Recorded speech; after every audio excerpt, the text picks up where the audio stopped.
I'm joined by activist, artist, photographer Lisa Law. Lisa, welcome to the show. Hi, nice to see you. Thank you for inviting me. Oh, I'm so glad you said yes. And I know there's a ton that we can get to. Perhaps you want to talk at the beginning a little bit about your museum involvement. I did my museum of the 60s at Museo Cultural 5 years ago, I think that was. Yeah, they sponsored me and we had it up for 10 months and it was fantastic. Everybody loved it. And then the History Museum was going to do a thing called uh, Voices of the Counterculture of the Southwest. And we had a meeting over at my show, and she was talking about pictures she might use. And I said, well, have you thought about curating from this show? And she got up and she said, okay, that one, that one, that one, that one, that one, that one, that one. And she picked 147 images, everything on books, everything I had. She just took it and put it in her show, which is so the first part of her show was 1/3 of it was me, which was great because this way you had a much bigger audience. You had more tourists down on the plaza. And so it was a good thing. And it went on for at least 10 months, I think. And then 2 years ago, I put it up over Peter Comas gave me his space over the sheepskin company on the plaza for free. He was sponsoring me. And we put up 500 images and things. And that show was stupendous. Yeah, that was lovely. And I mean, I've seen a lot of your images over the years, but that was quite a few on display there at the Sheepskin Company. And so, didn't you also have something at the New Mexico History Museum? Is that That right? was the second one I just talked about. That was called Voices of the Counterculture of the Southwest. And that's when we brought Wavy Gravy in and showed his movie, St. Misbehavin', and introduced him to everybody. And it was a big hit. He was here for a week and everybody wanted Wavy Gravy. And how did you meet Wavy Gravy? Well, he was in the Phantom Cabaret in 1965 in Los Angeles. And he then had a group of people slopping hogs up in the valley because this guy had a heart attack and needed a group of people to slop his hogs. And that's how they became the hog farm. And so we would go there every Saturday and he'd have a special event like a rodeo, hog rodeo. You'd ride the hogs, paint them up and ride the hogs. And Tiny Tim came and all sorts of things happened. And then we were in a movie called Skidoo, and they wanted all these hippies to be in the movie. It was Groucho Marx and Carol Channing and all these older actors. And so we made enough money with the hog farm to then fix up the buses and move to New Mexico. And that's when we escorted them, the hog farm and Wavy Gravy. He was not Wavy Gravy yet. He was Hugh Romney. Okay, so we escorted him here for the summer solstice celebration in Aspen Meadows in 1968. And then they bought some land up in Llano, and that's called the hog farm. It's still up there. And they lived there for a year. And then in 1969, we had another summer solstice celebration, this time with Ken Kesey and his bus and the Road Hog, which is Wavy's bus, and a lot of buses. And actually, we filmed that, and it's in my movie, Flashing on the 60s. And it's called The Great Bus Race. As you've never seen anything like it, The Great Bus Race. Did you see that movie, my movie, Flashing on the I 60s? did, and I'm so glad you brought it up. But before we get to it, can you expand a little bit on the hog riding? Did you do any hog riding? No, I think that basically the men rode the the hogs in the hog rodeo. Yeah, it was too crazy for me to get on a hog. Yeah, and so I love flashing on the 60s. Oh, Flashy on the 60s was released in 1995 by Pacific Arts. and it was on TV a lot of different places. BBS took it, and it was in Europe, it was in Brazil. They even translated it in Brazil, and it won 4 awards in film festivals. It's one of the best films ever done on the 60s because it incorporates everything, the Haight-Ashbury, Woodstock, and everything. By the way, at that last summer solstice, 69, at Aspen Meadows, Stan Goldstein came and he said, we are doing a concert up in New York called Woodstock, and we want you to come and help us out because you guys are used, about people who take acid and smoke dope, and everybody's going to be taking acid at this concert, and we need your help with trip tents and helping them and feeding them and stuff like that. And so Hugh Romney said, yes. Let me tell you where he got his name, Wavy Gravy. He was then, after Woodstock, we were at the Texas Pop Festival, and B.B. King was playing. And Wavy had a bad back, so he was lying down on the stage. He couldn't get up. He was really, his back was hurting. So B.B. King stepped over him, and he says, I'm stepping over some Wavy Gravy. And Wavy Gravy looks up and he goes, Wavy Gravy. And that was it. He took the name Wavy Gravy from then on. So anyway, we were then invited to Woodstock. They flew us there in American Airlines jet, and we set up camp on the site, to the right of the site, and we ended up feeding 200,000 people. It says here you fed 130,000 people. How did they underestimate that? Who says that? Wikipedia. Their Wikipedia is wrong. What's the name of the dish that you fed them? Is it muesli? Muesli. Muesli. Muesli was for breakfast, and bulgur wheat with vegetables was for lunch and dinner. And we always added other things too if we had it. At one point, we made a nice carrot and raisin salad and stuff like that. But what happened was there were so many people that came to Woodstock, more than anybody thought would ever come. It went from selling 180,000 tickets to 400,000 people, and the roads were just jam packed. You couldn't get in. There were 2 million more people trying to get in, and that was just backed up to the freeway, through the throughway it's called, and they couldn't get in. So a lot of people didn't get there, but about 500,000 people got there. At that point, when I saw them starting to arrive the week before, I said, we better feed these people because otherwise they're going to starve to death. So I went into a trailer and I talked to John Morris. You know John Morris? John Morris puts on objects of art here at the Museo Cultural every Indian market. And I said, I need $3,000 to go buy food and supplies. And he said, okay, I'll give you that. He'd never thought of it. He told me later he never thought of feeding anybody. And then so Peter White Rabbit and I took a truck and drove into New York, and we went to Greenblatt's and bought 1,500 pounds of bulgur wheat, 1,500 pounds of rolled oats, currants, dried apricots, almonds, brewer's yeast, honey, soy sauce. And then the next day we got another 3,000 from John and Joel, who are the ones who financed Woodstock. And we bought pots and pans, and giant stainless steel pots, and knives and cleavers, and 130,000, no, it's 160,000 paper plates, 160,000 Dixie cups and spoons and forks.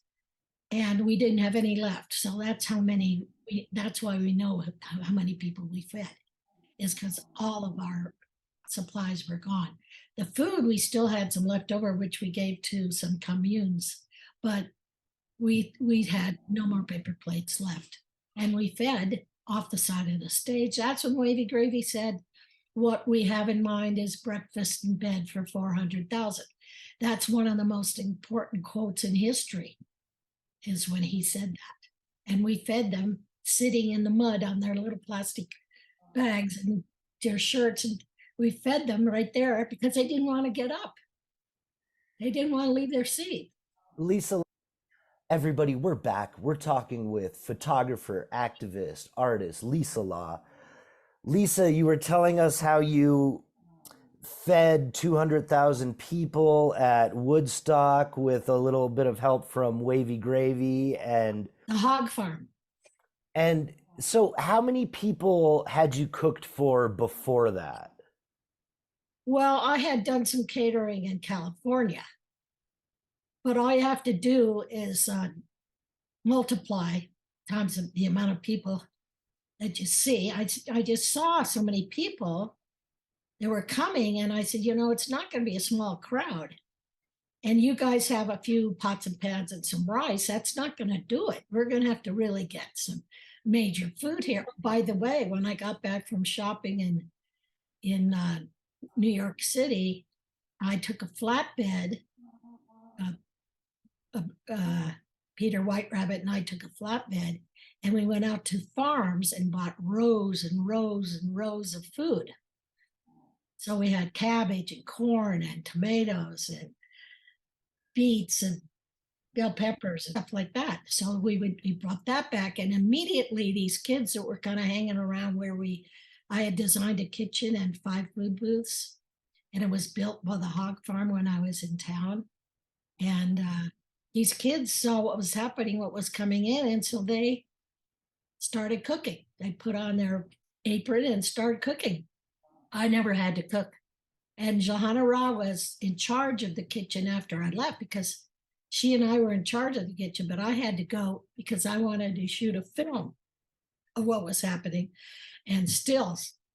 So my footage and my stills are now used in the museum, and the footage is used in about 15 documentaries on the 60s. So you had a little bit of catering experience in California, and next thing you know, you're feeding 200,000 hippies. What is bulgur wheat?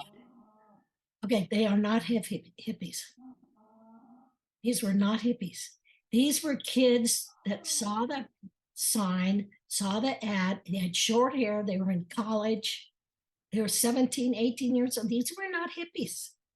These were short-haired kids that came to this. Okay. I don't know if you and other people understand that. There were some hippies. We were hippies, but there weren't that many hippies they're compared to. Okay, what was the question? What is bulgur wheat? But thank you for clearing that up. Okay, bulgur wheat is it's a wheat it cooks twice as fast as brown rice, and it's a wheat, and it's we used it a lot during the 60s, bulgur wheat.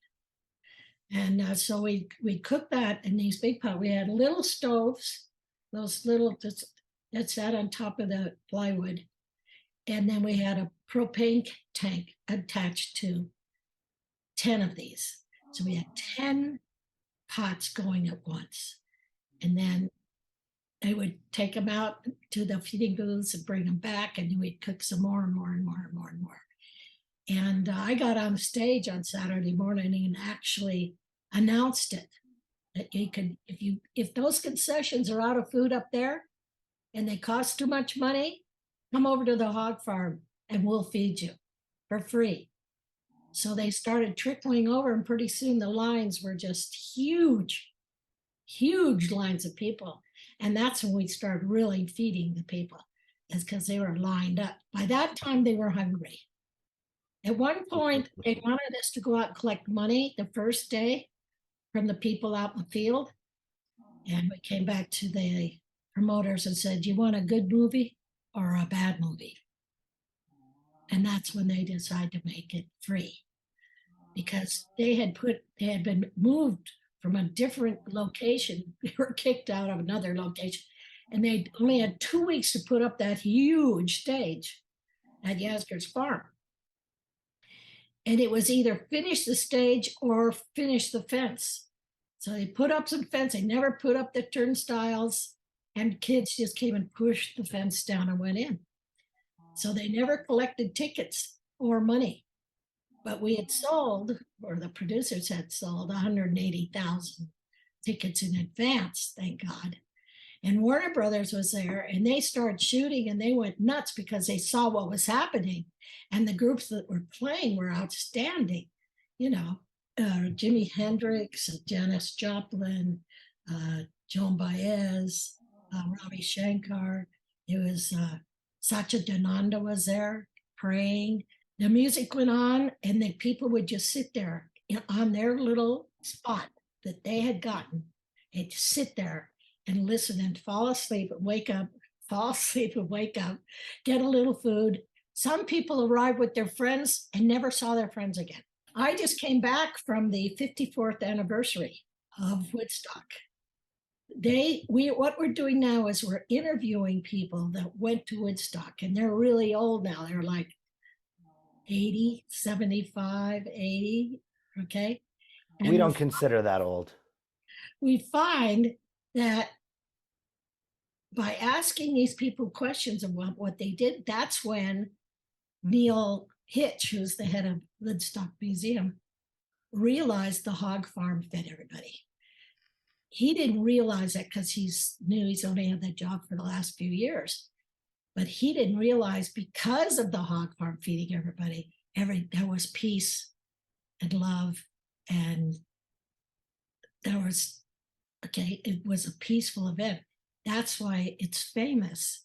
It's because it became the Woodstock generation. We became the Woodstock generation. Not fighting, not hurting each other, not stealing, not beating each other up, so here we are, 400,000 people getting along. Okay, so that's why it became the Woodstock generation. And if you understand history, that's where it happened. And so now we're interviewing all these people and finding out they were fed by the hog farm. So he honored the hog farm this year, put on a huge show downstairs at the museum. The museum is beautiful if you haven't been there. And that whole show downstairs with my pictures blown up as big as the walls, right?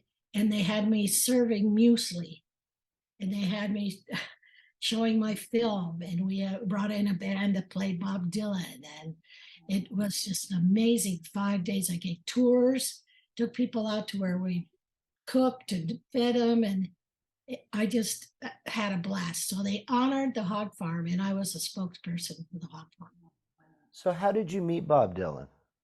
Bob, he was with Albert Grossman in Bearsville, in Woodstock, and his manager is Albert Grossman. Well, Albert Grossman was always also the manager of Peter, Paul, and Mary. So Peter, Paul, and Mary's road manager was Tom Law. Now, I was working in San Francisco for Frank Werber, who was the manager of the Kingston Trio and the Weave Five, and the Mystery Trend and the Sons of Chaplin. Okay, then later Janis Joplin. And I was his personal assistant. So Frank and I went to a Peter, Paul, and Mary concert in Berkeley, and we went backstage, and I saw this blonde-haired Adonis in the back, and I said, "Who's that?" And Eddie Sarkeesian, who was a booking agent, said, "That's your husband." And I said, "I know, introduce me." So I took him home that night. Him and Peter Yara took him back over to San Francisco, and we had wedding soup at Original Joe's in North Beach. And then I dropped him off at his hotel, and he asked me up, and I said, "Oh no, I can't go because I'm driving Frank's Cadillac convertible. I can't go in with you. Sorry, bye." And some other time. Well, 2 weeks later, he called up and said, "It's my vacation. I want to come spend it with you." And eventually I ended up in his house in LA, which was a castle. Okay, so he and his brother and Jack Simmons had a castle off of Vermont and Western in the Los Feliz area.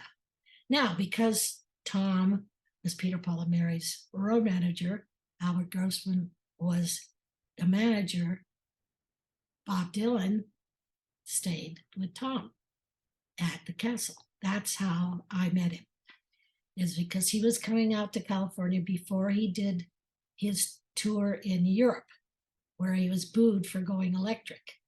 And Blonde on Blonde was just coming out. So Albert Grossman was there at the house, and Robbie Robertson was there at the house. And so I was his cook and I was his masseuse. And I ended up shooting a lot of pictures. I guess I could have shot more, but that's what I shot. But I shot some, the polka dot pictures are very popular. And there's one that's a vertical picture of him that is now considered one of the best pictures. And the Tulsa, Oklahoma Bob Dylan Center has just used it for their opening of their show last year, which was called, it was the Bob Dylan Center. And they took my picture, they made it 15 feet tall by 17 feet wide. And my proof sheets line the staircase going up to the second floor. So those pictures are actually pretty popular, the ones I took. So he stayed there, and we actually one night we went to, oh, by the way, that polka dot shirt was bought at Fred Siegel's in Hollywood. Okay, so one night we all went out from the castle, there was a bunch of us, to hear Otis Redding at the Whiskey A Go-Go.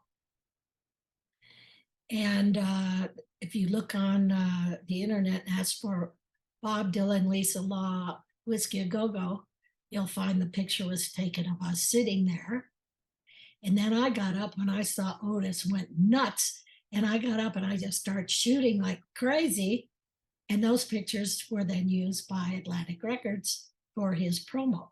So I was able to use a lot of my pictures that I was shooting for various things because I was one of the few photographers around. There weren't a lot of photographers at that time. Later, but not at that time. So that picture of Otis Redding, one of them was used for his last album cover, Otis. So that's how I met Bob. And then I photographed him other times and saw him other times at different concerts. And he's just the best songwriter, musician, poet in history. And he's won a Nobel Prize, and he's won the prize of the president, and I mean, he just keeps going on and on. He's absolutely fantastic. And he's been in movies too. Yeah, lots of movies. He's made movies, and he's been in a lot of movies. He's just one of those geniuses that we are lucky enough to know. What's the one with Chris Christopherson where he also did the soundtrack? Outlaw Josie Wales, is that the one? No, I don't think that was it. Where he's a cowboy. Yeah, Bob Dylan's like a kid in it, I thought. And Chris Christopherson, maybe I'm thinking of, is it? No, you got two of them. Yeah. You're I'm mixing two of them together. Yeah. So the Outlaw Josie Wales is where Bob Dylan's a cowboy, and then the one that he did the soundtrack for with Knocking on Heaven's Door and Chris Christopherson is that Billy the Kid? What is that one? Now my memory's fading. I can look that up. So yeah, we've also seen him in the movies, and I think your friendship really has endured. We talked about Woodstock, but what about Monterey Pop? Were you there also? Well, what happened was we were helping at all the different festivals. Like Fantasy Fair was first. Well, actually, the Human Being in Golden Gate Park was first. And that was with Allen Ginsberg and Timothy Leary and all those guys, Michael McClure and those kind of people. And then after that, that was January 14th, 1967. Then after that was the Fantasy Fair at Mount Tamalpais. So they asked us to bring our teepee to use as a trip tent. So our teepee got known for being a trip tent. So we set it up. That was a major concert, except for the fact that I didn't hear it because I was over at the teepee on the side of a hill. I did take some pictures, but the Doors were at that one, but I didn't see them because I was so busy. What is a trip tent, Lisa? The trip tent is where you go if you've taken too much acid and you need to calm down and center yourself. So you go into the trip tent. It's like a womb. Okay, so it'd call it a trip tent, but it was a teepee. And I made that teepee with the big sewing machine. Anyway, from there, we were invited to Monterey Pop, where we set up a teepee in Monterey Pop. And Monterey Pop was a great festival. And we talked to the chief of police before the event, and we said, everybody's going to be taking acid and smoking dope. And if you start arresting these people, you'll have to arrest all of them. So it would be our suggestion that you don't arrest any of them. Just enjoy yourself, and you'll see these people will handle themselves well, which they did. And one policeman in the morning got up and put flowers on all the bikes, the motorcycles of all his police. And he told them, don't touch anybody unless they're causing a problem. There were 2 arrests, and they were rednecks that were picking on the hippies. Now that concert was hippies, all hippies. Yeah. And that was 30,000 people. And Otis played there, and Ravi Shankar played there. And that's where Janis Joplin made her name. The mamas and the papas were sitting in the front rows, and they were just flabbergasted. And the Who was there, and Jimi Hendrix burnt his guitar. That's the famous moment where he gets down and pours lighter fluid on his guitar, and he burns it. And there were just a lot of groups. That was extreme. Grateful Dead was it too. That was an extremely popular concert. Okay, it probably gave Michael Lang the idea to do the concert at Woodstock, but other concerts were happening on the East Coast at that point. But he needed to raise some money to build a recording studio in Woodstock, and he saw an ad in the paper, and it said 2 men with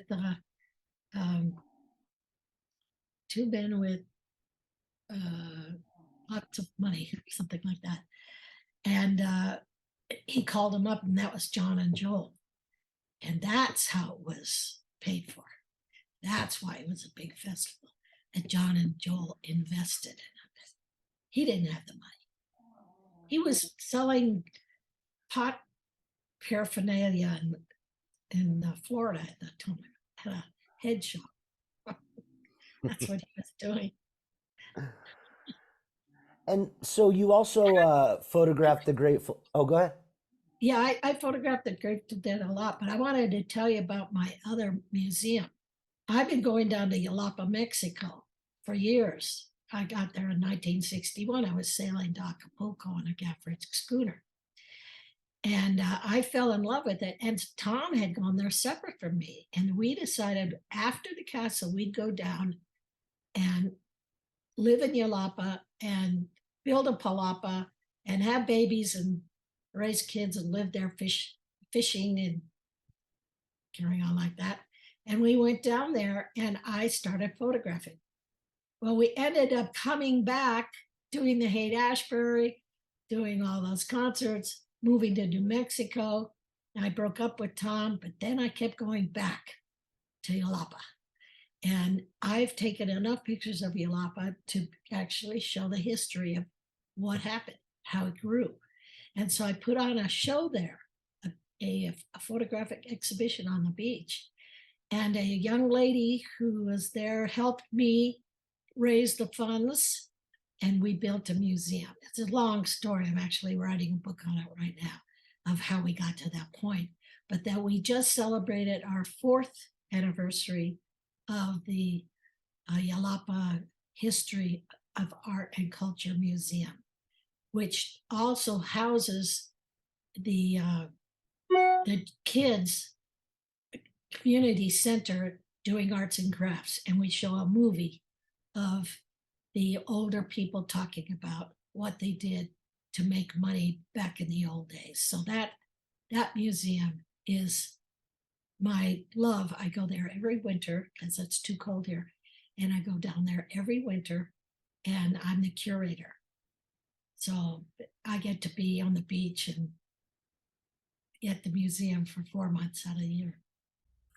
Lisa, we had talked a little bit about Bob Dylan, a little bit about Yalapa, Mexico. Yeah, I know. there's a funny thing about Yalapa.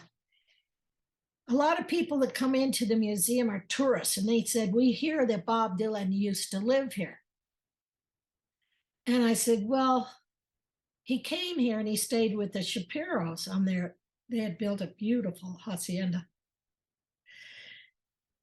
And I got so many questions with so many tourists that I decided to call up because Bob would paint in the morning. Okay, he got there, he arrived there, nobody knew who he was when he arrived there. He was already famous, right? This was in 76, but nobody knew who he was. He goes, nobody knows who I am. Oh my God. So he went and stayed with the Shapiros, and he'd get up in the morning and he'd come down and he'd paint a picture of somebody walking down the path. So he painted this picture of Tommy Masters, who later became Bob Dylan's driver for 15 years. And so what I did was I got a copy of that picture sent to me down there. I printed it, and then I wrote the story of him coming down there. So now when people ask me, didn't Bob Dylan live here? I would say, read that. And so they'll see the picture, the painting of Tommy Masters, and then they'll see the history. And so that's what I keep doing. Every time I find out something new, like Bryce Wilson built the Hotel Lagunitas down there, which was an incredible hotel, which is now being totally redone by somebody else. I got their story on the wall. So as a curator, it's my job to keep putting more and more stories up on the wall. Okay, so I do. So that when the tourists come in, they love it. They read everything. You start on the left and you start reading about the history of the Filippo Legrand, who was the muralist, and all these other people. And then you see the pictures, and then you see the movie about the elders. We did a movie. And then we added a new room where Fernando Garcia helped build the new room, which is the new arts and crafts room for the kids.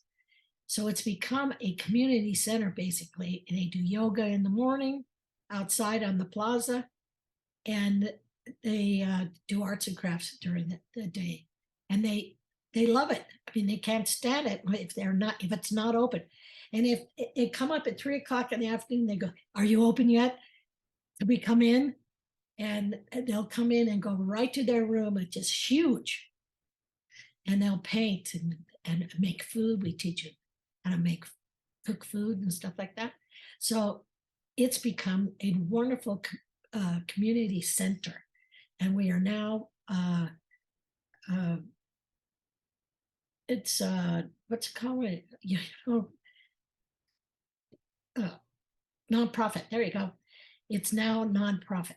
Okay, we finally got our stuff, and I'm on the board of directors. It's growing, and we are known now for being the finest museum in Cabo Corrientes, and it's just the history. And so the tourists love it because they're coming to a little village. They have no idea what was going on there before. They enjoy the water and the fishing, and that's 23 restaurants, and it's fantastic. And it's a great place to go.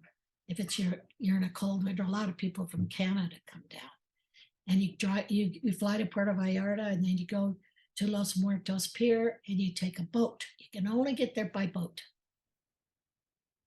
And you show movies there. You can show movies at the museum. Well, we showed the movie of the elders talking about how they made money when they first started living there. They came down from Chicala, and how are they going to make any money? They had to fish, and they had to they chopped these coconut seeds. They chopped them open and got this little seed out, and then sent it to Puerto Vallarta. And Puerto Vallarta is where they made it into coconut oil. You probably don't know this, but coconut oil is not made from a giant coconut.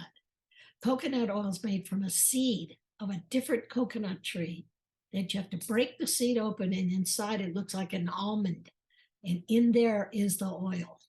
So I'm totally into museums because museums tell history. How else are you going to know about anything? And the history has to come from the people that were there, not just from a historian who read about it or heard about it. It has to come from the people who are actually there. So I was at a lot of places, so I involved myself in these museums. So when you're at Woodstock and you're driving a flatbed full of beets and cabbages to feed 200,000 people, and Jimi Hendrix is there, are you in that moment thinking this is going to define my generation, or are you just doing the work and delivering the beets and cabbages? No, what I do is I document my life. And my father gave me a camera when I was little. He gave me a Brownie Hawkeye. So he was documenting his life. He was fishing in Guaymas, and he was wild boar hunting in Mexico, and he was making films on 16 millimeter.